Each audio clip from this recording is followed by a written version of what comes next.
Why do some people love him? Seriously. Ask yourself that. He is a mass murderer, a terrorist, a symbol of absolute chaos. In the real world, he is the kind of person who would terrify us and someone who ends up on the news for the worst possible reasons. But still sometimes, we even find ourselves nodding along when he's on screen. What's up everyone? You're watching Learniq Psychology. And today, we aren't just looking at a comic book villain, but revealing the uncomfortable truth about why we secretly root for the bad guy. So welcome to the asylum, and let's dive in. The evolution. To understand the psychology of the Joker, we have to understand that he isn't one diagnosis. He changes as we change. In the 1940s and 60s, the Joker was a prankster. He was a clown prince of crime. His psychology was simple: narcissism and greed. He wanted money, and he wanted attention. But as society got darker, so did he. By the time we get to the Dark Knight in 2008, the Joker wasn't interested in money. Remember the scene where he burns the giant pile of cash? That was a psychological turning point for the character. Psychologically,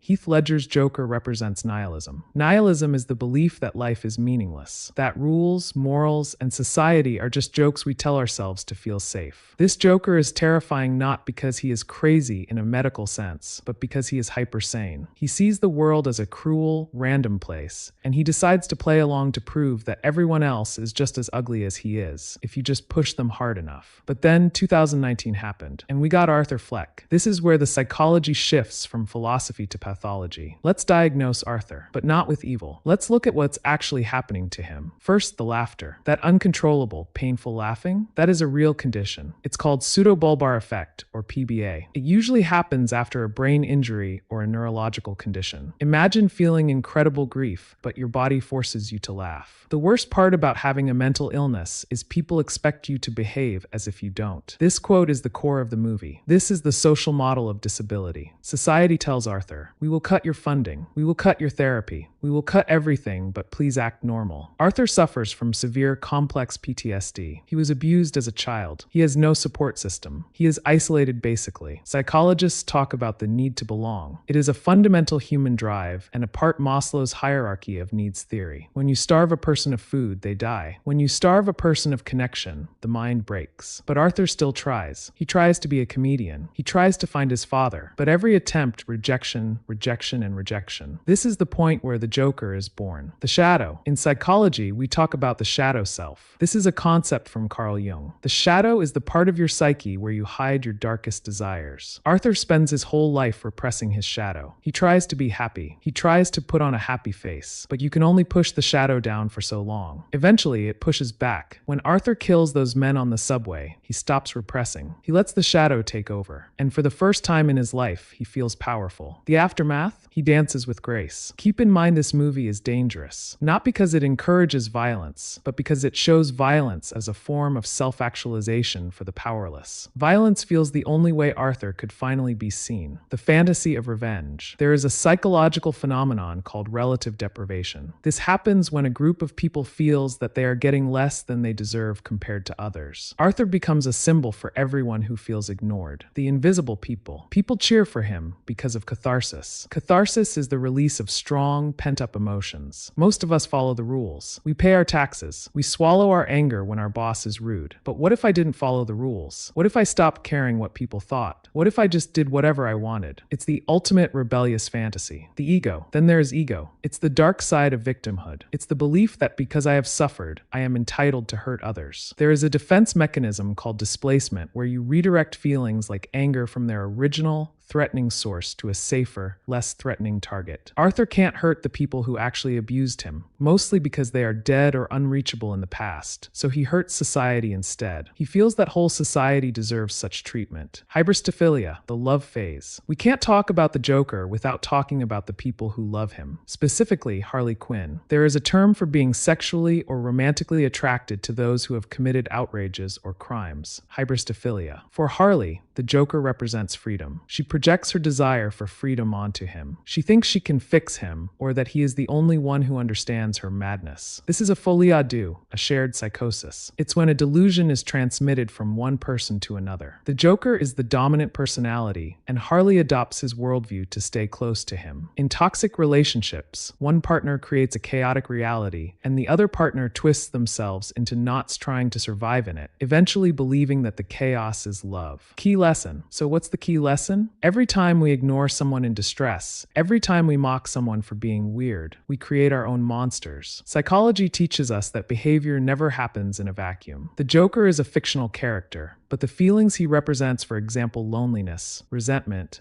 the desire to be seen, are very real. The uncomfortable truth is that Arthur is already here. He isn't wearing clown makeup, and he isn't dancing on stairs. Maybe he is that poor neighbor who never has visitors, or your class fellow or co-worker who gets bullied every time. The isolated and the angry are finding each other online. They are finding communities that validate their resentment and weaponize their loneliness. We have built a world that is hyper-connected digitally, yet emotionally bankrupt. To make sure we don't create more Arthurs in the real world, remember, empathy is the antidote to chaos. A hello, a check-in, a little help, understanding others' pain, these are small things yet so powerful. So how did you feel while watching The Joker? Did you feel pity or fear? Let me know in the comments below. I hope you guys enjoyed the video. Make sure to like and subscribe. Your little support on Patreon can really help me produce more amazing content. Until next video, keep learning.